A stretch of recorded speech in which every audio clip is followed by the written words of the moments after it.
Welcome to RS academy. ఈరోజు జరిగిన జాతీయ, అంతర్జాతీయ, ప్రాంతీయ మరియు ఇతర ముఖ్యమైన అంశాలను క్షుణ్ణంగా పరిశీలిద్దాం. ఈరోజు కరెంట్ అఫైర్లో మొదటగా అంశం ఏంటి సార్ అంటే ఏపీలో తగ్గిన సంతాన సాఫల్య నిష్పత్తి. అంటే సంతాన సాఫల్య నిష్పత్తి అనగా ఏంటి సార్ అంటే సగటున ఈ యొక్క మహిళల యొక్క పునరుత్పత్తి అని చెప్పవచ్చు. అయితే భారతదేశం సంబంధించి ఈ నివేదిక భారతదేశం, ఆంధ్రప్రదేశ్ అండ్ తెలంగాణకు సంబంధించిన నివేదిక రిలీజ్ చేయడం జరిగింది. దీనిని ఎవరు రిలీజ్ చేశారు సార్ అంటే శాంపిల్ సర్వే సిస్టమ్ 2024 సంబంధించి ఈ రిపోర్ట్ని విడుదల చేయడం జరిగింది. అంటే కేంద్ర జనాభా గణాంకాల శాఖ ఇది శాంపిల్ సర్వే సిస్టమ్ 2024ను ప్రకటించడం జరిగింది. అయితే 2023 సంవత్సరంలో 1.5% TFR అనేది ఉండడం జరిగింది. టోటల్ ఫెర్టిలిటీ రేట్ అనేది 2023లో 1.5% ఉండడం జరుగుతుంది. అయితే 2024 సంవత్సరంలో ఈ TFR అనేది మనకి 1.4% తగ్గడం జరిగింది. అంటే సగటున ఒక మహిళ 1.5 మంది పిల్లలను కనగలదు అని 2023లో ఉంటే ఈ యొక్క 2024లో 1.4% ఉండడం జరుగుతుంది మనకి. అయితే జాతీయ సగటు ఎంత ఉంది సార్ అంటే ఈ ఏదైతే నేషనల్ యావరేజ్ జాతీయ సగటు ప్రకారం ఎంతో ఉంది ఏది సార్ అంటే సంతాన సాఫల్య నిష్పత్తి అని చూసినట్లే 2.1 అనేది ఉంది. అంటే జాతీయ నిష్పత్తి కంటే ఆంధ్రప్రదేశ్లో సంతాన సాఫల్య నిష్పత్తి అనేది చాలా తక్కువగా ఉండడం జరుగుతుంది మనకి ఇది. ఓకే, దాదాపుగా భారతదేశంలో 16 పెద్ద రాష్ట్రాలలో జాతీయ సగటు కంటే తక్కువగా టోటల్ ఫెర్టిలిటీ రేట్లు అనేవి ఉండడం జరుగుతుంది. అంటే జాతీయ సగటు కంటే తక్కువ. ముఖ్యంగా ఢిల్లీలో 1.2 and Kerala, Tamil Nadu, Jammu and Kashmir, Kerala, Tamil Nadu, west బెంగాల్లో 1.3% and Andhra Pradesh and Jammu and Kashmir, పంజాబ్లో 1.4% అండ్ దాంట్లో హిమాచల్ ప్రదేశ్, తెలంగాణ. ఓకే, తెలంగాణ వాళ్ళు కూడా దీన్ని రాసుకున్నాను. తెలంగాణలో మనకి 1.5 టోటల్ ఫెర్టిలిటీ రేట్ అనేది ఉండడం జరుగుతుంది మనకి ఇది. అయితే జాతీయ సగటు కంటే ఎక్కువగా టోటల్ ఫెర్టిలిటీ రేట్ ఎక్కువగా ఉన్న రాష్ట్రం ఏ రాష్ట్రాలు ఉన్నాయి సార్ అంటే ప్రధానంగా మనకి బీహార్ అనే రాష్ట్రం మొదటి స్థానంలో ఉండడం జరుగుతుంది. 2.9% ఫెర్టిలిటీ రేట్. రెండవ స్థానంలో ఉత్తరప్రదేశ్ 2.6%, మధ్యప్రదేశ్ 2.4% అండ్ రాజస్థాన్ అనేది 2.3% టోటల్ ఫెర్టిలిటీ రేట్ అనేది ఉండడం జరుగుతుంది. అంటే అత్యధిక ఫెర్టిలిటీ రేట్ అనేది చూసుకుంటే బీహార్లో ఉంది. సగటున ఒక మహిళ 2.9% సంతాన సాఫల్య రేటును కలిగి ఉండడం జరుగుతుంది అని చెప్పడం జరుగుతుంది మనకి ఇది. ఓకే, దాని తర్వాత మనకి చూసుకుంటే మనకి ఏస్తారంటే దేశంలో క్రూడ్ బర్త్ రేట్ అంటే ఒక క్యాలెండర్ సంవత్సరంలో 1000 మంది జననాలకు కలిగే సంతానం అని కూడా చెప్పడం జరుగుతుంది. ఇది 2024లో ఎంత ఉంది సార్ అని గమనించినట్లయితే 18.3%గా ఉండడం జరుగుతుంది. అదే ఆంధ్రప్రదేశ్లో ఇది 14.3%, తెలంగాణలో ఇది 15.7%. అంటే ఒక సంవత్సరం క్యాలెండర్లో 1000 మంది జననాలకు జనించిన సంతానంగా చెప్పడం జరుగుతుంది. అండ్ దాని తర్వాత క్రూడ్ డెత్ రేట్ అంటాం. అంటే ఒక క్యాలెండర్లో ఏడాదిలో 1000 మందికి మరణించిన 1000 మందికి సంభవించిన మరణాలకు సంబంధించిన డేటా. ఇది జాతీయ సగటు 2024లో 6.4% ఉంటే ఆంధ్రప్రదేశ్లో 6.6%గా ఉండడం జరుగుతుంది. అదే తెలంగాణ విషయానికి వస్తే 6.5%గా ఉండడం జరుగుతుంది మనకి ఇది. ఓకే, కాబట్టి ఈ డేటాను కొద్దిగా జాగ్రత్తగా మీరు రాసుకున్నారనుకో ఎగ్జామ్ పాయింట్ ఆఫ్ లో ఎలాంటి క్వశ్చన్ వచ్చినా మనము ఆన్సర్ చేయడానికి ఆస్కారం ఉంటుంది. ఓకే, నెక్స్ట్ కరెంట్ అఫైర్ వెళ్ళిపోదన్నా. ఓకే, ఆంధ్రప్రదేశ్ సంబంధించిన కరెంట్ అఫైర్ యోగాంధ్ర 2026కు సంబంధించి ఒక థీమ్ ని రెడీ చేయడం జరిగినది. ఏ సార్ అంటే యోగా ఆంధ్ర. ఓకే, యోగా ఆంధ్ర లేదా యోగా ఆంధ్ర 2026 మొత్తం కూడా కోటి మందితో ఈ యోగా ఆంధ్ర అనేది చేపట్టడం జరుగుతుంది. ఓకే, మొత్తం కూడా జూన్ 7వ తారీఖు నుంచి జూన్ 20వ తారీఖు వరకు మనకి మొత్తం కూడా ఈ యొక్క యోగా ఆంధ్ర నిర్వహిస్తారు. జూన్ 21వ తారీఖున ఏదైతే జూన్ 21వ తారీఖు ఉంటుందో ఈ జూన్ 21వ తారీఖున ఏకంగా 25,000 మందితో ఓకే అమరావతిలో అంతర్జాతీయ యోగా దినోత్సవాన్ని జరపనున్నారు. అంటే ఇది జూన్ 7 నుంచి 20 వరకు. ఓకే, ఒక్కొక్క జిల్లాలో ఒక్కొక్క థీమ్గా, అంటే జిల్లాకి ఒక్కొక్క థీమ్గా దీనిని నిర్వహించడం జరుగుతుంది. ఉదాహరణకి మనం చూసుకుంటే ఈ పశ్చిమ గోదావరి ఎన్టీఆర్ జిల్లాలో ఏకంగా పోలీసుల యొక్క థీమ్తో నిర్వహించబోతున్నారు. అండ్ దాని తర్వాత తూర్పు గోదావరిలో ఖైదీల థీమ్తో దీన్ని నిర్వహించడం జరుగుతుంది. అంటే ఒక్కొక్క జిల్లాకి ఒక్కొక్క థీమ్ అనేది ఉండడం జరుగుతుంది. అయితే ఈ యోగా డే అనేది ప్రతి సంవత్సరం కూడా మనము జూన్ 21వ తారీఖుని నిర్వహించడం జరుగుతుంది. ఓకే, జూన్ 21ని యోగా డేగా ఏదైతే యోగా డేగా మనం ఎప్పటి నుంచి నిర్వహిస్తున్నామంటే 2015 నుంచి నిర్వహిస్తున్నాం. 2014 సెప్టెంబర్లో దీన్ని యుఎన్ఓ ఆమోదిస్తే 2015 నుంచి ప్రతి సంవత్సరం కూడా నిర్వహించడం జరుగుతుంది. ఏదాన్ని యోగా డేని నిర్వహించడం జరుగుతుంది. యుఎన్ఓ ద్వారా దీన్ని నిర్వహిస్తాం. ఈ జూన్ 21న ఉత్తరార్ధగోళంలో జూన్ 21న ఉత్తర అర్ధగోళంలో day time and night time అనేది ఈక్వల్ గా ఉంటుంది. అంటే రాత్రి పగటి సమయం అనేది దాదాపుగా సమానంగా ఉండడం జరుగుతుంది మనకి.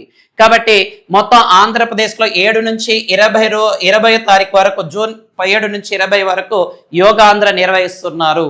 ఓకే, ఈ జూన్ 21న ఏకంగా 25,000 మందితో యోగా డేని అమరావతిలో నిర్వహిస్తున్నారు. ఒక్కొక్క జిల్లాకి ఒక్కొక్క థీమ్ అనేది నిర్వహిస్తున్నారు. ముఖ్యంగా ఎన్టీఆర్ ఏదైతే ఉంటుందో ఎన్టీఆర్ కి సంబంధించి పోలీస్ అనే థీమ్ తీసుకున్నారు. అండ్ ఈస్ట్ గోదావరి అయితే మనకు ఖైదీలు తీసుకోవడం జరిగింది. అండ్ అల్లూరి సీతారామరాజు గిరిజనులు ఎక్కువ కాబట్టి దాన్ని గిరిజనులు థీమ్ గా తీసుకోవడం జరుగుతుంది. కర్నూలు పారిశుద్ధ్య కార్మికులను తీసుకోవడం జరిగింది. మార్కాపురం పాడి రైతులు, పార్వతీపురం మాన్యం వృద్ధులను తీసుకోవడం జరిగింది. ఇలాగా ఒక్కొక్క జిల్లాకి ఒక్కొక్క థీమ్ గా తీసుకోవడం జరిగింది యోగాంధ్రలో. ఓకే, నెక్స్ట్ కరెంట్ అఫైర్ విషయానికి వెళ్ళిపోతే భారతదేశంలో నెట్ లేని వ్యాపారాలకు సంబంధించి ఒక డేటాను రిలీజ్ చేశారు. ఓకే, అసంఘటిత రంగానికి చెందిన వ్యాపారులు ఇంటర్నెట్ వినియోగంలో నేటికి వెనకబడిన రాష్ట్రాలు భారతదేశంలో ఉన్నాయి. ఓకే, దీని ప్రకారం manual survey of incorporate sector enterprises 2025 నివేదిక ప్రకారం దీన్ని ప్రకటించారు. ఓకే, భారతదేశంలో ఇంటర్నెట్ ఉపయోగం లేనిది సిక్కింలో ఏకంగా 93.4%. ఓకే, గోవాలో 78.8%. ఓకే, అరుణాచల్ ప్రదేశ్ లో 76.4%. అండ్ రాజస్థాన్ లో 58.6%. గుజరాత్ లో 46.5%. ఆంధ్రప్రదేశ్ లో 33.7%. అంటే వ్యాపార ఇంటర్నెట్ వినియోగం నేటికి ఇంకా 33% ఆంధ్రప్రదేశ్లో లేకుండా పోవడం జరిగింది. అంటే దీనికోసమే భారత ప్రభుత్వం భారత్ నెట్ అనే కార్యక్రమం కూడా నిర్వహిస్తుంది. ఇటీవల మేఘాలయ రాష్ట్రము ఇటీవల ఏ రాష్ట్రం సార్ అంటే మేఘాలయ రాష్ట్రము అండ్ దాని తర్వాత మహారాష్ట్ర అనే రాష్ట్రము ఏం చేస్తున్నాయి సార్ అంటే స్టార్ లింక్ ఏదైతే స్టార్ లింక్ ఉంటుందో ఈ స్టార్ లింక్ తో ఒప్పందం చేసుకోవడం జరిగింది. అంటే డైరెక్ట్ గా నేరుగా అందరికి ఇంటర్నెట్ కల్పించాలనే ఉద్దేశంతో కాబట్టి కొంచెం జాగ్రత్త గుర్తుపెట్టుకోండి.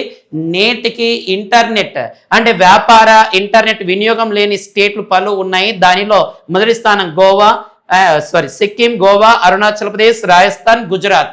ఓకే, ఆంధ్రప్రదేశ్ కూడా ఉండడం జరుగుతుంది. ఇది 6వ స్థానంలో ఆంధ్రప్రదేశ్ ఉంది. దాని తర్వాత ఒడిశా, మణిపూర్ అండ్ ఉత్తరప్రదేశ్ ఇవన్నీ కూడా మనకి ఇంటర్నెట్ లేని వ్యాపార ప్రాంతాలుగా ఉండడం జరుగుతుంది. ఓకే, నెక్స్ట్ కరెంట్ అఫైర్ విషయానికి వెళ్ళిపోతే ఓకే, జిఎస్ఎల్వి F-17 ప్రయోగం ఏది సార్ అంటే జిఎస్ఎల్వి F-17 అనే ప్రయోగం అనేది చాలా చాలా ఇంపార్టెంట్ అయినది. సైన్స్ అండ్ టెక్నాలజీలో భాగంగా దీన్ని ప్రయోగించనున్నారు. ఎప్పుడు ప్రయోగించనున్నారు సార్ అంటే జూన్ 10వ తారీఖున దీన్ని ప్రయోగించనున్నారు. అయితే గత కొన్ని రకాల కారణాల వలన దీన్ని వాయిదా వేస్తూ వస్తున్నారు. అంటే మార్చి నెల నుంచి.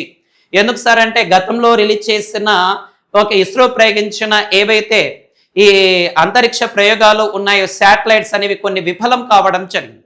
దానిలో దృష్టిలో పెట్టుకొని జిఎస్ఎల్వి F-17 అనే ప్రయోగం జూన్ 10వ తారీఖున దీన్ని నిర్వహించాలని డేట్ని ఫిక్స్ చేయడం జరిగింది. ఎక్కడి నుంచి ప్రయోగించనున్నారు సార్ అంటే ఆంధ్రప్రదేశ్లోని తిరుపతి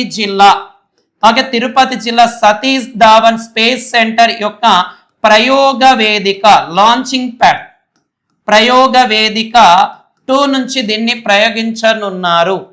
ఓకే, దీని యొక్క మొత్తం బరువు ఈ యొక్క జిఎస్ఎల్వి F-17 యొక్క మొత్తం బరువు ఎంత ఉంటుంది అని మనం చూసినట్లయితే మొత్తం కూడా 1117 kgs బరువు అనేది ఉండడం జరుగుతుంది.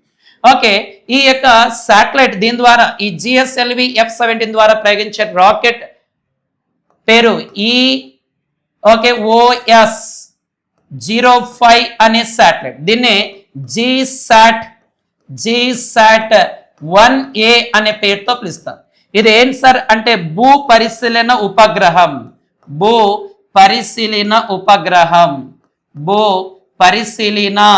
ఉపగ్రహంగా దీన్ని చెప్పడం జరిగింది. కాబట్టి గత కొన్ని రోజులుగా ఈ వాయిదా వేస్తూ వస్తున్న G10 సంబంధించినది జిఎస్ఎల్వి F-17 ప్రయోగం జూన్ 10వ తారీఖున ప్రయోగించనున్నారు.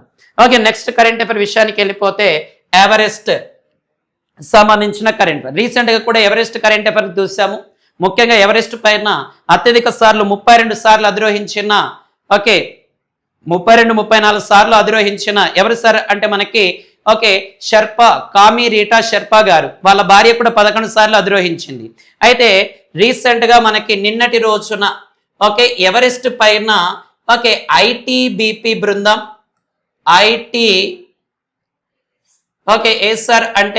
ITBP Indo Tibet border police మరియు BSF బార్డర్ సెక్యూరిటీ ఫోర్స్ ఈ 2 మహిళా బృందాలు ఈ ఎవరెస్ట్ పైన శిఖరాన్ని అధిరోహించడం జరిగింది. దీంట్లో భాగంగా మనకి మొదటగా BSF చూద్దాం, బార్డర్ సెక్యూరిటీ ఫోర్స్. ఈ బార్డర్ సెక్యూరిటీ ఫోర్స్ యొక్క 60వ అవతరణ దినోత్సవ సందర్భంగా 60వ అవతరణ దినోత్సవం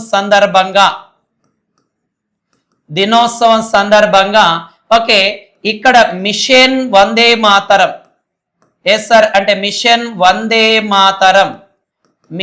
వందే మాతరం పేరుతో మొట్టమొదటిసారిగా మహిళల బృందం ఎవరెస్ట్ క్యాంప్ను చేరడం జరిగింది. ఎవరెస్ట్ యొక్క శిఖరాన్ని చేరడం జరిగింది. దీనిలో వివిధ రాష్ట్రాలకు చెందిన 4 మహిళా కానిస్టేబుల్ కూడా ఉన్నారు. 4 మహిళా కానిస్టేబుల్స్ కూడా దీంట్లో ఉండడం జరుగుతుంది. ఒకటి వెస్ట్ బెంగాల్కి సంబంధించినది, అండ్ దాని తర్వాత మనకి లడాక్ సంబంధించినది, అండ్ ఉత్తరాఖండ్ అండ్ కార్గిల్ ప్రాంతం. ఎక్కడెక్కడ సార్ అంటే వెస్ట్ బెంగాల్, ఉత్తరాఖండ్ అండ్ కార్గిల్. ఎక్కడ సార్ అంటే కార్గిల్ అండ్ లడాక్ ప్రాంతానికి చెందిన ఈ 4 ప్రాంతాల నుంచి మహిళా కానిస్టేబుల్ కూడా వెళ్ళడం జరిగింది. అండ్ దాని తర్వాత ITBP Indo Tibet border police సంబంధించిన మహిళల బృందం మొత్తం 14 మంది. దీంట్లో 3 సంబంధించిన గైడ్స్ ఉంటారు. 11 మంది ఈ మహిళల బృందం అనేది ఏకంగా ఎక్కడికి వెళ్ళడం జరిగింది సార్ అంటే ఈ యొక్క ఎవరెస్ట్ శిఖరం యొక్క అంచున చేరడం జరుగుతుంది. కాబట్టి ఇటీవల ఎవరెస్ట్ శిఖరాన్ని అధిరోహించినది బిఎస్ఎఫ్ మహిళా బృందము అండ్ ఐటీబీపీ మహిళా బృందము. ఓకే, ఏది ఎవరెస్ట్ యొక్క శిఖరాన్ని అధిరోహించడం జరిగింది. ఓకే, ఎవరెస్ట్ అనేది ఎక్కడ ఉంది అని గమనించినట్లయితే ఇది నేపాల్ అనే దేశంలో కలదు. దీన్ని సాగర్ మాత అంటాం. దీని యొక్క హైట్ 8848.96 మీటర్ హైట్ ఉంటుంది. ఈ ఎవరెస్ట్ ఏదైతే ఉందో ఎవరెస్ట్ అధిరోహించిన మొట్టమొదటి భారతీయురాలు ఓకే భజంచేపాల్ అనే ఆమె మొట్టమొదటిసారిగా ఎవరెస్ట్ అధిరోహించడం జరిగింది. ఎవరెస్ట్ యొక్క పాత పేరు P15 అనే నంబర్ ఉండడం జరిగేది. P15 అనే పేరుతో పిలిచేది. ఓకే, జార్జ్ ఎవరెస్ట్ కనుగొన్న తర్వాత దీన్ని ఎవరెస్ట్ అనే పేరుతో పిలిచారు. అత్యధిక సార్లు ఎవరెస్ట్ అధిరోహించినది ఎవరు సార్ అంటే ఓకే షెర్పా రీటా కామి అనే వ్యక్తి అత్యధిక సార్లు అధిరోహించడం జరిగినది. ఓకేనా, 1994 నుంచి 2026 వరకు ఎక్కడం జరుగుతుంది ఇది.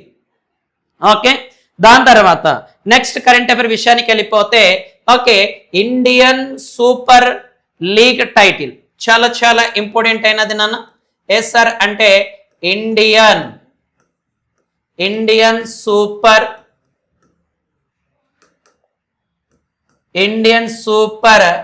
లీగ్ టైటిల్ 2026 సంబంధించి ఈస్ట్ బెంగాల్ ఓకే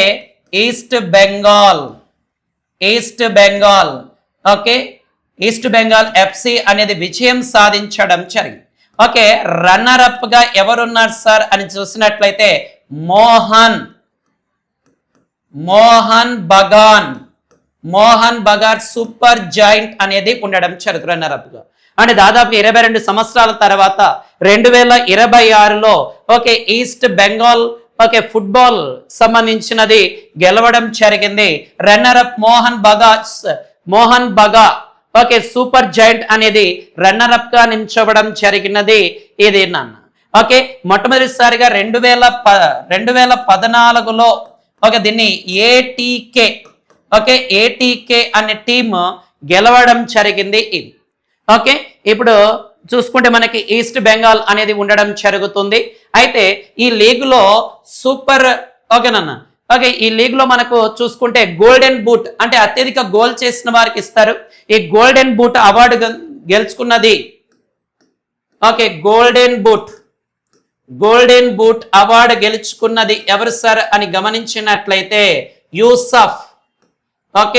యూసఫ్ అనే వ్యక్తి గోల్డెన్ బూట్ అవార్డును అందుకోవడం జరిగింది. ఓకే, ఇది కొంచెం జాగ్రత్త గుర్తుపెట్టుకోండి. స్పోర్ట్స్ విభాగంలో భాగంగా కరెంట్ అఫైర్లో పడడానికి ఆస్కారం ఉంది.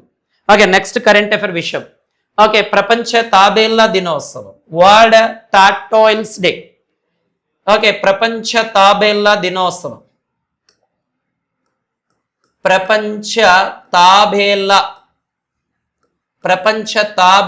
దినోత్సవంగా మనం ప్రతి సంవత్సరం నిర్వహించడం జరుగుతుంది. దీనికి సంబంధించి ప్రతి సంవత్సరం ఎప్పుడు నిర్వహిస్తాం సార్ అంటే మే 23వ తారీఖున నిర్వహించడం జరుగుతుంది. దీనిని మొదటిసారిగా 2000 సంవత్సరం నుంచి నిర్వహిస్తూ వస్తున్నాం. ఓకే, దాంతోపాటు recent current affair okay Ganga సంబంధించిన షేల్ ఓకే ఈ షేల్ తాబేళ్లకు సంబంధించి శాటిలైట్ను సంబంధించిన షేల్ తాబేళ్లను మనం రీసెంట్గా కాజీరంగా